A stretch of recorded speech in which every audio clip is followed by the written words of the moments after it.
Chapter 19. The days passed. The sun rose and set and rose and set again and again. Sometimes the father came home, and sometimes he did not. Edward's ears became soggy, and he did not care one bit. His sweater had almost completely unraveled, and it didn't bother him. He was hugged half to death, and it felt good. In the evenings, at the hands of Bryce, at the ends of the twine, Edward danced and danced. 1 month passed, and then 2, and then 3. Sarah Ruth got worse. In the 5th month, she refused to eat, and in the 6th month, she began to cough up blood. Her breathing became ragged and uncertain, as if she was trying to remember in between breaths what to do, how to breathe. "Breathe, honey," Bryce stood over her and said. "Breathe," thought Edward from deep inside the well of her arms. "Please, please breathe," thought Edward. Bryce stopped leaving the house. He sat at home all day and held Sarah Ruth in his lap and rocked her back and forth and sang to her. On a bright morning in September, Sarah Ruth stopped breathing. "Oh, no," said Bryce. "Oh, honey, take a deep breath. Take maybe a tiny breath, please."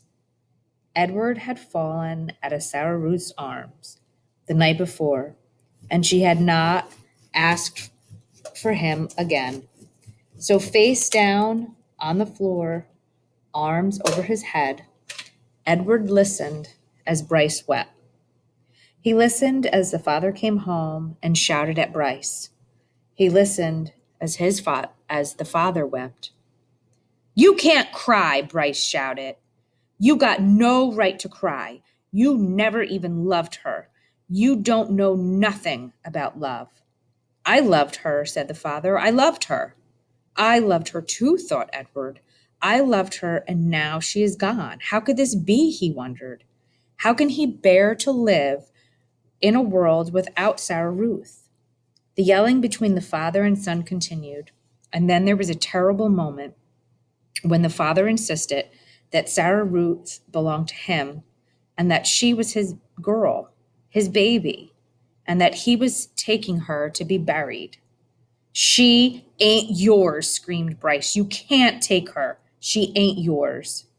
But the father was bigger and stronger, and he prevailed. He wrapped Sarah Ruth in a blanket and carried her away. The small house became very quiet. Edward could hear Bryce moving around, muttering to himself. And then finally, the boy picked Edward up. "Come on, Jangle," said Bryce. "We're leaving. We're going to Memphis." Chapter 20. "How many dancing rabbits have you seen in your life?" Bryce said to Edward. "I can tell you how many I've seen. One, and it's you. That's how you and me are going to make some money. I seen it in the last time I was in Memphis. Folks put on any kind of show right there on the street corner, and people pay for it. I seen it." The walk to town took all night. Bryce walked without stopping, carrying Edward under one arm and talking to him the whole time. Edward tried to listen, but the terrible scarecrow feeling had come back, the feeling he had when he was hanging by his ears in the old lady's garden, the feeling that nothing mattered and that nothing would ever matter again. And not only did Edward feel hollow, he ached. Every part of his china body hurt. He ached for Sarah Ruth. He wanted her to hold him. He wanted to dance for her. And he did dance, but it wasn't for Sarah Ruth. Edward danced for strangers on a dirty street corner in Memphis. Bryce played his harmonica and moved Edward's strings, and Edward bowed and shuffled and swayed, and people stopped to stare and point and laugh. On the ground in front of them was Sarah Ruth's button box. The lid was open to encourage people to drop change inside. "Mama," said a small child, "look at that bunny. I want to touch him." He reached out his hand for Edward. No, said the mother, dirty. She pulled the child back away from Edward. Nasty, she said. A man wearing a hat stopped and stared at Edward and Bryce. It's a sin to dance, he said.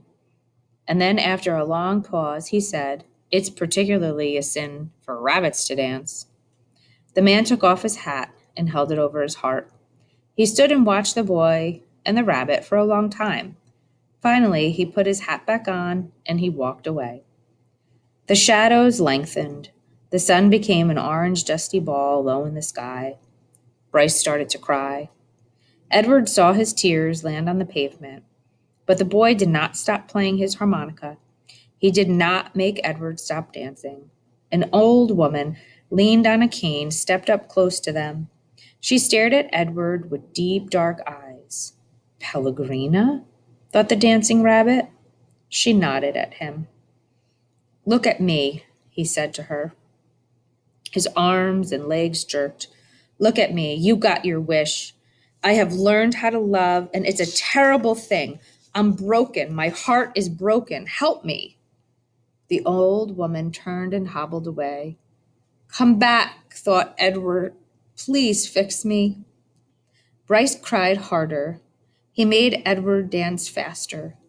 Finally, when the sun was gone and the streets were dark, Bryce stopped playing his harmonica. I'm done now, he said.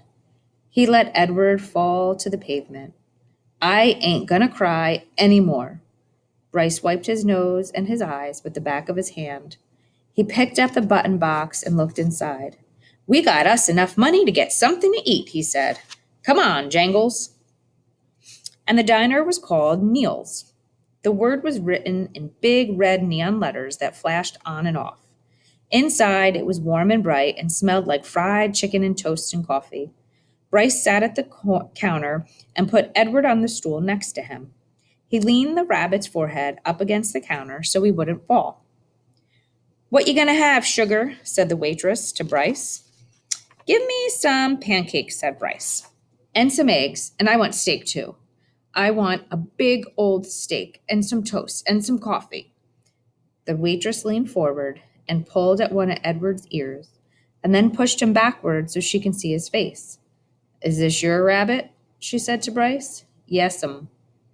He's mine now. He did belong to my sister.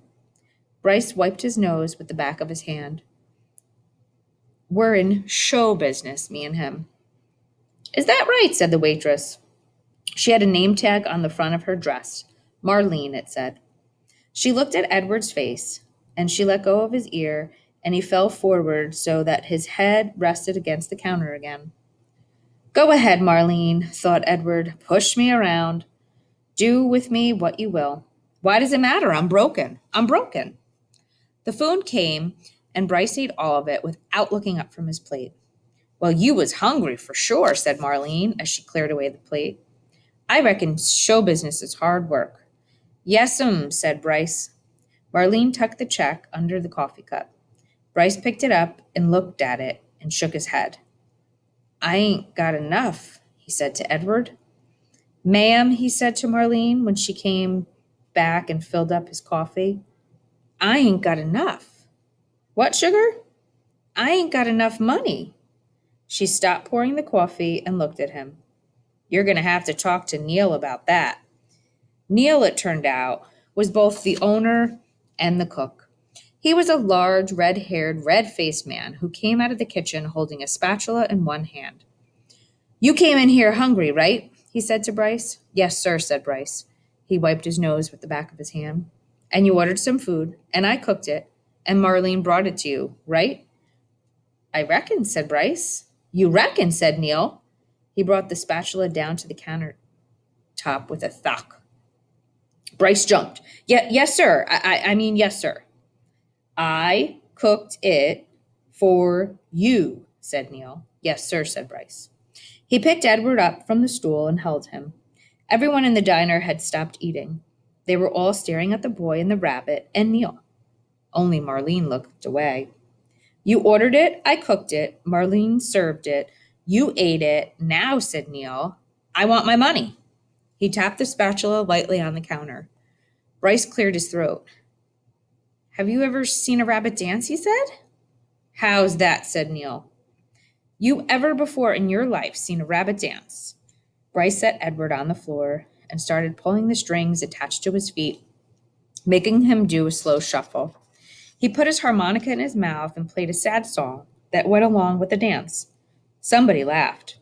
Bryce took the harmonica out of his mouth and said, He could dance some more if you want to. He could dance to pay for what I ate. Neil stared at Bryce, and then, without warning, he reached down and grabbed a hold of Edward. This is what I think of dancing rabbits, said Neil. And he swung Edward by the feet, swung him so hard that his head hit the edge of the counter hard. There was a loud crack. Bryce screamed, and the world, Edward's world, went black.